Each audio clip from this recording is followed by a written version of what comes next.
Hey, welcome back. I'm Davey, your host of Most Beats Released, blah blah blah blah blah. I'm a bit perplexed. I have literally just seen an advert come up before I started filming this, and I've got an ad blocker on, so I don't know how it happened. For Pamela Anderson and Tommy Lee, is that his name? Motley Crue, man. They've got a biopic miniseries on Disney Plus. What the fuck? Jesus Christ, what next to Paris Hilton's sex tape comes to High School Musical or something? Fuck me. Or fuck her, more like it, man. Jesus Christ, that was... I don't imagine the original footage will be included. Maybe that can be Peter Jackson's next project. Yeah, I wanted to do the original intent of the filmmaker, but make it more realistic, so I took the computers out and we really got... No, we're not going to continue doing that route, but yeah, it kind of threw me off. I was all ready with my intro and everything, and then it's like, streaming now on Disney Plus, Pamela Anderson and Tommy Lee, the greatest love story ever told. What? What next romantic comedy about Whitney Houston and Bobby Brown? Jeez Louise. Anyway, this is part 2 of our January haul pickup things. Ghostbusters, you all saw the video for, I'm sure. It's in the nice trap, 4K, millions and millions of special features. Done a video on it, watch it. It's one of my greatest achievements, is getting a video that's done just about 2,000 views. So that and bringing down the Tory government soon. What's next? We'll get these two out of the way because nobody's going to be too bothered. A solo Lindsey Buckingham Bluray from ye old Fleetwood Mac. Well, not ye old, ye middle Fleetwood Mac, because it's not Peter Green or Danny Kirwan either. And also solo Stevie Nicks. So you can... Well, I suppose that's what they were doing in the early 70s. But you can maybe put them on separate screens and cut from one to the other and imagine you've got a Fleetwood Mac reunion. So there you go. These were about £2 each, by the way. So, yep. Return of the Mac, indeed. Again, done a video about this, so we don't need to go on at length about Flux. Not the Doctor's best hour, or 6. But, yeah, probably Jodie's best series.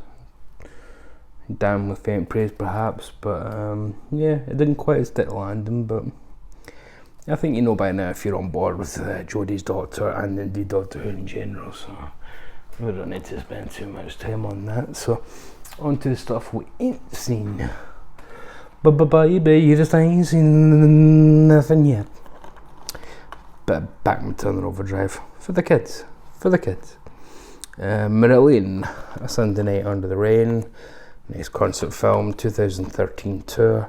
Looks like there might not be a lot of tracks there for a 3-disc Blu-ray, but Marillion do have a tendency to have 28-minute songs, so there's actually quite a lot. It's got that very minimalist artwork that they were going for in the early 2010s. Peter Gabriel had the same, and I wonder if it was the same artist actually, because it's very similar to New Blood, Peter Gabriel's album. The partitioning of India into Pakistan gave them a bloody a Cold War that continues to this day that people don't really talk about terribly much. But I picked up Jamil Delavi's The Blood of Hussein for the BFI, which is set on the anniversary of the birthday of the Prophet Muhammad. It's still banned in Pakistan to this day, and I just wanted more of a foundation in post-partition Pakistan things from the artist's point of view, because as someone once said, probably me because I'm quite the genius, don't listen to the historians, listen to the artists. So I'll see what Delavi's got to say here, and there's a bonus film. Not as many special features as you normally get with the BFI, and yet there's still a 66-minute documentary and a 76-minute interview with the director and a bonus film. So that shows you how good the BFI are, that something that you go, that's not much extra, many extras for the BFI. It's actually still about 3 hours worth and a bonus film. From Network, do love Network, releasing classic British TV and film. The Zoo Gang, who remembers the Zoo Gang? Johnny Mills is in it, so it must be World War II related. Indeed, these are old French resistance fighters who in the 70s are called back into action and they fight crime. Not so much Nazi hunting as you'd think. There is an episode about that, but they solve other types of crime. So you've got Brad Keith there and what's her name? Lily Palmer and Barry Morse from Space 1999, season 1. Weren't many episodes made, so it's one of those kind of short-lived ITC shows, but good stuff nonetheless. And the theme tune is done by Paul and Linda McCartney, and this came out the same year as Live and Let Die. So I like to imagine that this may at one point have had the theme tune to Live and Let Die, and that the Zoo Gang theme was going to be on a Bond film. Makes me happy thinking about that. Here's something of a double bill of sorts. The Beatles and India documentary that Anne or Brian recommended to me. I thought this was terrific because I thought, I know everything about the Beatles in India, about the Maharishi and who was there, Prudence Farrell and Mia Farrow, Mike Love, Donovan teaching them how to play finger picking style guitar, which inspired the White Album, and blah blah blah. How much more? You can't tell me nothing about nothing, because genius. But this taught me something about something, because what it goes into, which I thought was really interesting, is how it inspired the Beatles in very different ways. So four people, but 4 very different experiences. So for George, the most obvious one, it gave him a very spiritual experience, and he went on to become the most spiritual, maybe not religious, but certainly spiritual of the Beatles. John, for him, it kind of got it out of his system, and he decided, don't follow leaders, watch the parking meters, and he kind of got the cult thing out of his mind and decided, no, old Yogi there is chatting up all the girls, so, is it that enlightened after all? He's just a man. So John was put off by it. Paul, all he took from it was a kind of love of getting back to, or getting out of the city and to nature and whatnot, which in turn brought him up here to Scotland in the Mull of Kintyre and gave us that fucking song. Mull of Kintyre. Number 1 for 28 years that was, till Meat Loaf beat it. Rest in peace, Matt Love. But there's some extras with the director and whatnot, and so you'd think it's just about their time in India, and obviously it does cover that, but it goes far beyond that. It's about what it does to them as people, what India as a country and a culture does to them as people, which I thought was more interesting than the actual, and then Donovan sort of had to play the guitar. It was great, oh, wonderful, yeah. I didn't really need Donovan, I was already great. That's my, I think, Paul and John respectively. They're not terribly good. Speaking of John, The Hours and Times. This is a 1990 film. It stars David Angus and Ian Hart. Ian Hart was about to play John Lennon in Backbeat.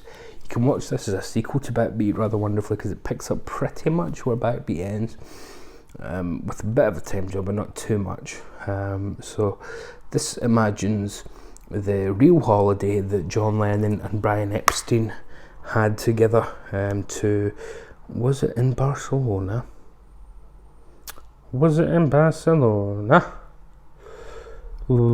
Yes, it was an extended weekend. John was very close to Brian, and admitted to having same-sex experiences later on, leading some to believe that was the nature of the holiday, because John made it very clear that only he was going with Brian and no one else. None of the other Beatles were invited. So, but it isn't exploitative, and it isn't saying, oh, maybe they were gay. It's an exploration of John Lennon's need for a father figure or just a controlling figure in his life. Because if you know your John Lennon, you know he had Aunt Mimi, who was very controlling, but loving but controlling. He had Brian, who controlled everything for him, who adored, but unfortunately passed away very young. And when Brian died, it was not a year before he hooked up with Yoko Ono. So John always had the controlling figure around him. You know, he kind of had that need to have someone a bit more powerful calling the shots. And as we know, when he didn't, he had Cynthia Lennon, and he got violent with her, which people can overlook. But I think you have to acknowledge as part of his story. You know, he maybe needed somebody stronger than him because he did not get on with weaker people. You know, he took advantage. He's only human, but no excuse for wife beating ever. Horrible. But yeah, John Lennon, interesting person, not particularly nice person, but fascinating nonetheless. From one John to another, John Ford. Oh, the sun shines bright on my old Kentucky home, and the young folks roll on the floor. John Ford's most fun film, perhaps. It was certainly his favourite of his, or was. We can't ask him anymore. He's been dead for 50 odd years. But if you liked the more whimsical tone of The Quiet Man, where it's not funny haha, but it's kind of amusing. You know, they like the punch up with Victor McLagan and how they would stop for a pint in the middle of it and then continue. If that's your kind of John Ford, then very much jump into The Sun Shines Bright. It's got a couple of the John Ford players, but it's not got John Wayne, it's not got Jimmy Stewart. You know, it's not that kind of John Ford movie. It's not big. You know, it fits more in with Indicator's John Ford box set than the John Ford classics. It's not The Searchers. If you're looking for that, don't look here, or Stagecoach. You know, but yeah, as I say, if you're looking for something a bit more whimsical from John Ford, in touch with his roots, then yeah, recommended. And good to see Masters of Cinema releasing Hollywood films. They have Eureka have gone down the Asian kung fu and action comedy from Asia rabbit hole quite heavily, which it's not really my jam. So you know, I've kind of not been buying as much Eureka apart from their Bella and Boris and things. But yeah, hey. If they can make some cash out, I don't blame them. Richard Nixon resigned from office, didn't he? The old crook that he wasn't a crook as he told us, but and led to a glut of filmmakings, which very much said, again to quote Bob Dylan, "Don't follow leaders, watch the parking meters." And this is one of them. It's Imprint's version of the Parallax View with Warren Beatty there, blood dripping from the American symbol on the world, which is, you know, sums it up quite nicely. If you like your All the President's Men's and your Clutes, Clute was a little bit earlier because that was pre-Watergate, but if you like those kind of paranoid thrillers, even up to something like Arlington Road, then I'd say have a look at this. Warren Beatty is a journalist trying to uncover the suspicious deaths of 7 people. 12? No, a dozen. It was a dozen. So 12 people have died, and he's trying to find out exactly what happened. And you know, don't ask too many questions. You just might get some answers. Yeah. So again, I'd throw this on as a companion piece to All the President's Men, instead of celebrating the wonderful journalism that can be done, celebrating what can happen if you ask too many questions to the wrong people. Just ask Vladimir Putin or the Saudi government, because that's, you know, pretty much what they're up to these days. The old scoundrels that they are. Okay, let's just go into this. Out last month, I guess it is now, from Warner Archive. Yeah, they're back, baby. Mr. Roberts, with one of the greatest casts in Hollywood history. Henry Fonda, Jimmy Cagney, towards the end of his real star period before he went into somewhat of a semi-retirement, William Pill, so 20 years after the Third Man movies, but still William bloody Pill, and a very young Jack Lemmon who won the Oscar for this. So it's kind of the passing of the torch movie. It's where Jimmy Cagney and William Pill kind of retire, and Jack Lemmon becomes the face of New Hollywood, you know, with the more everyman Billy Wilder kind of characters, which Billy Wilder obviously used Jack a lot. Henry Fonda kept going, and he obviously was a big star until the end of days, but you know, for Golden Pond and stuff right until the 80s. But fascinating little movie, because it's a kind of fun, whimsical comedy until it very much is not. It kind of reminds you of something like MASH almost, in a strange way, where you can juxtapose tragedy and farce against each other, and you know, sometimes you need a bit of reminding that, hey, we're talking about wartime here, we're not talking about having a good laugh. But Jack Lemmon does bring that, but you know, you will cry a little bit. John Ford also co-directed this with Mervyn LeRoy, so this is, Jack Lemmon does a scene-specific commentary, so it's good to hear Jack talking about this, you know. Well, I remember seeing the great films back in the day. Yeah, we miss all these guys, but yeah, Jack was a breed apart, wasn't he? They all were four great actors. William Pill, yeah. Hurry up and release that Song of the Thin Man.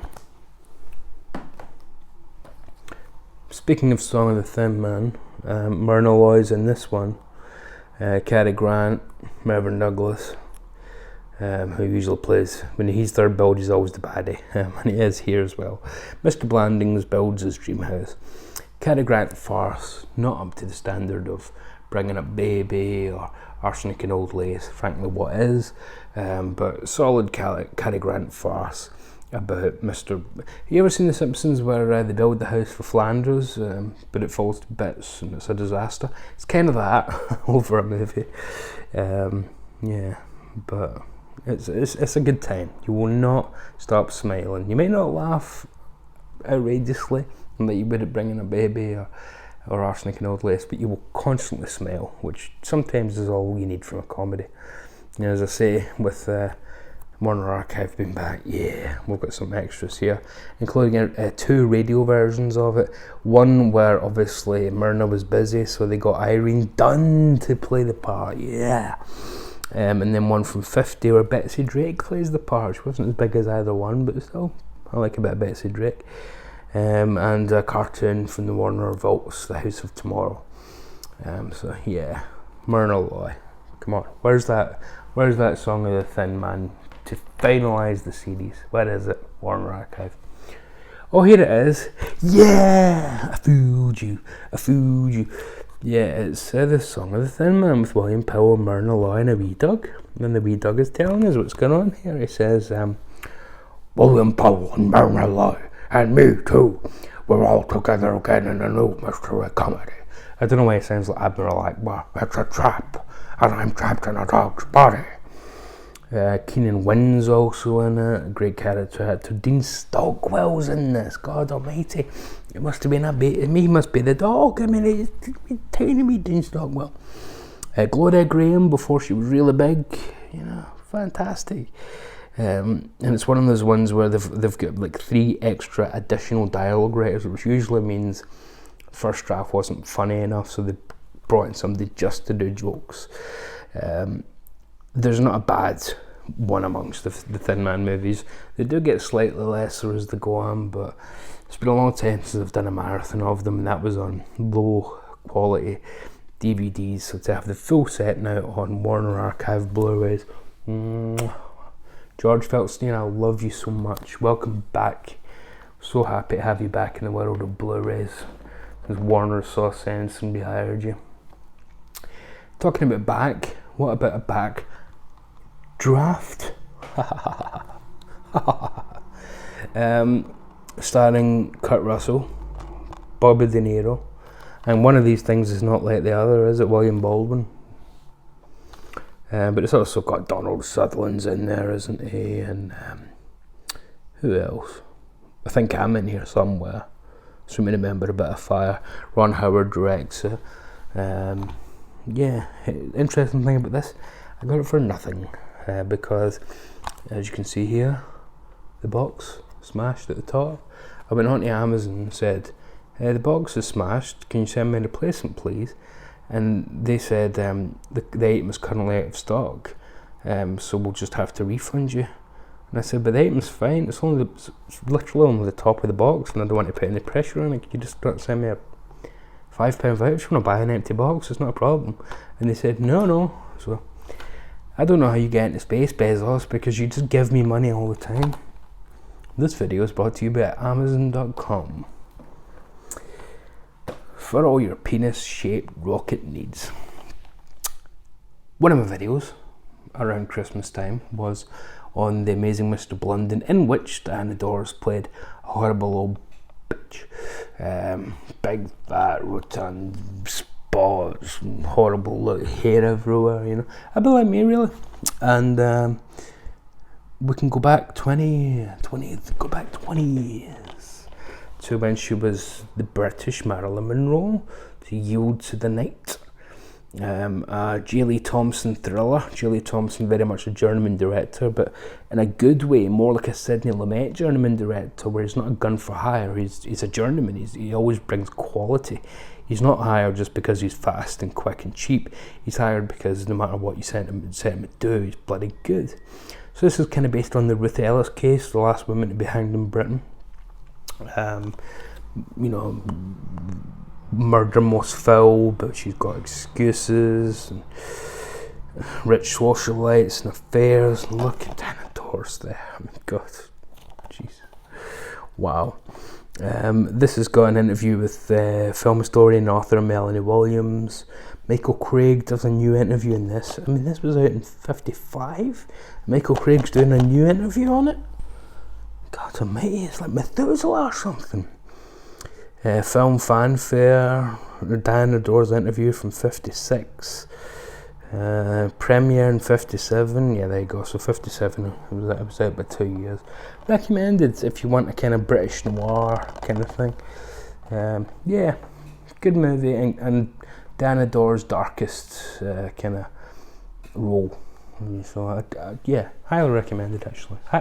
And Studiocanal had a sale on recently where everything was like a tenner.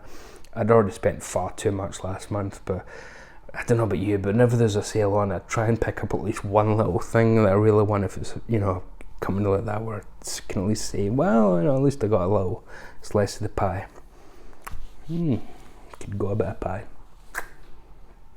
What were we saying about rotund people? Speaking of pie, what rhymes with pie? Kai, Cobra Kai. Cobra Kai season 3. The continuation. So this ends. This begins where obviously season 2 is finished up. With Miguel recovering from his injuries after that ridiculously wonderful skill fight, where 300 kids were murdered, and family loyalties are tested, and there's Hawk, one of my favourites, oldie. Eli and his what's his name, Robbie, the most ridiculously, he's almost like too handsome. It's almost like he's distracting. You can just look at the screen and go, "You're too handsome for the screen." It's kind of distracting, alongside all these weird looking people. But your main reason to come back is, the kids are fantastic in Cobra Kai. It's the real reason it's taken off. But the real reason to come back isn't even Ralph Macchio. It's Johnny Lawrence, man. Johnny Lawrence is the MVP. Who would have known that Billy Zabka would come back in the 2020s and be a star and be absolutely fantastic? Ralph Macchio is great here too. But look, if you can kind of pick that up, look, they've kind of the Photoshop Ralph to kind of make him look as young as possible, which, the whole premise is that it's 35 years later, guys. You don't need to do that. There's deleted scenes and bloopers on this. Some people will say, why do you need to buy this? It's all on Netflix. And to them I say, go listen to Neil Young on Spotify. You can't.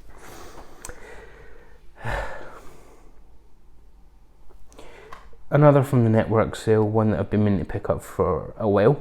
the controversial, groundbreaking drama series on racism and corruption in the police force. British drama from early 80s, Walcott. Starring George William Harris, who was an original member of Casualty as well, but he's one of those actors that still pops up in things. He's, got such a distinctive face. He's still pops up as an older gentleman. But one of the interesting things here is the rest of the cast. One of your racist cops is played by Warren Clark, who'd go on to be either Dale or Pascoe, and Dale and Pascoe. He was already one of Malcolm McDowell's thugs in Clockwork Orange.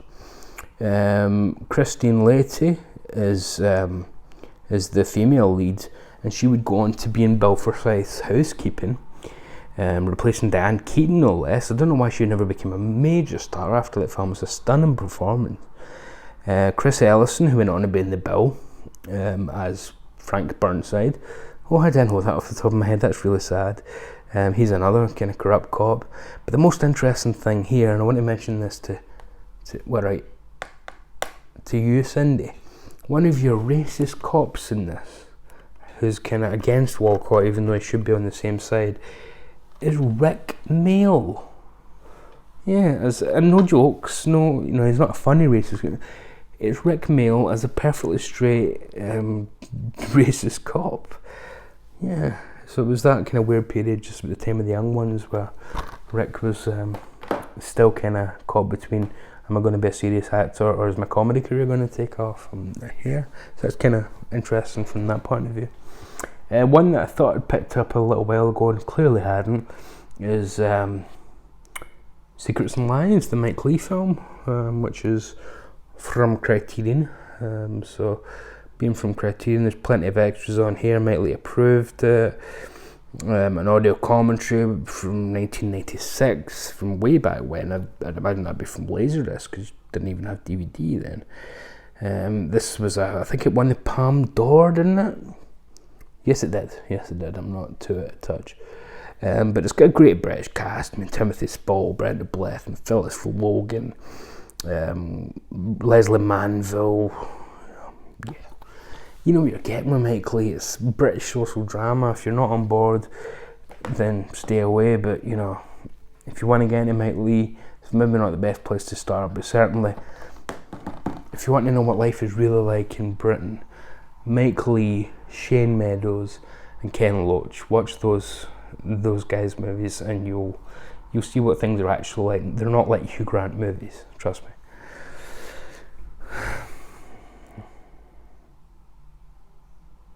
Oh, sorry. I'm just having dreams about Boris Johnson hanging from a tree. And finally today is Beauty and the Beast. Wait a minute, David. Have you suddenly become a Disney fan?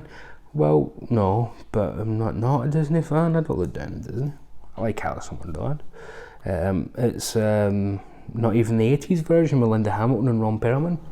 It is the 1949, I want to say, 1946 version from Jean Cocteau, La Belle et la Bête.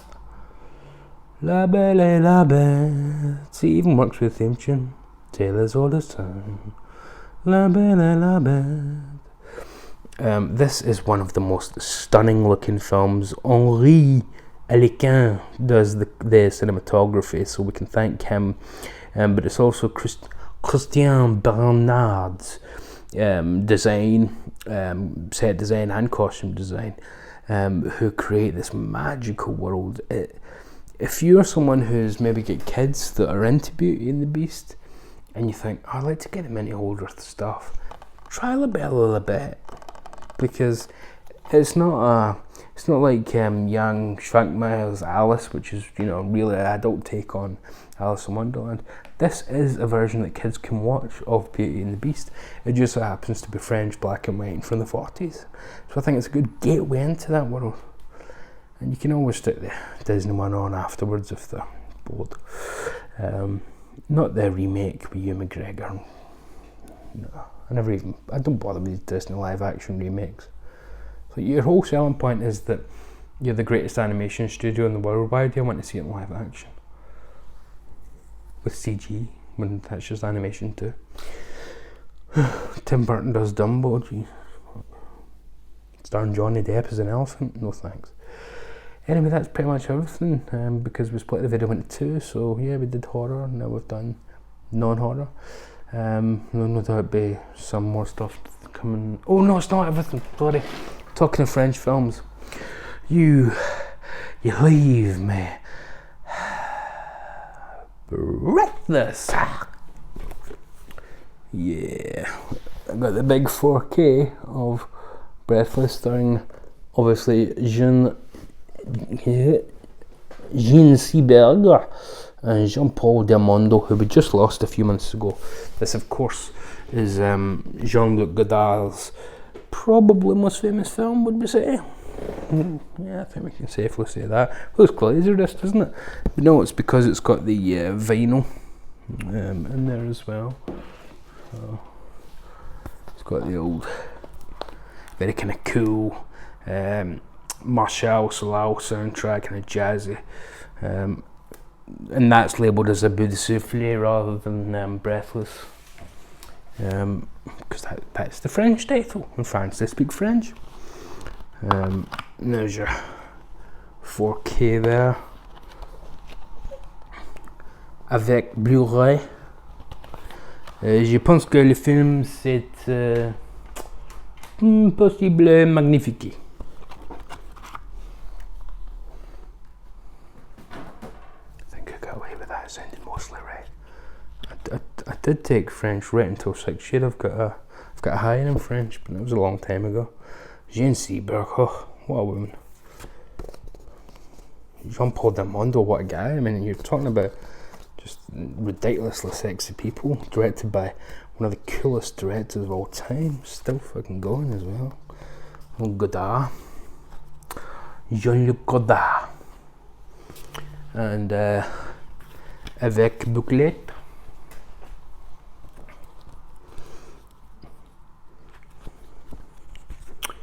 C'est en milieu, non, n'est pas.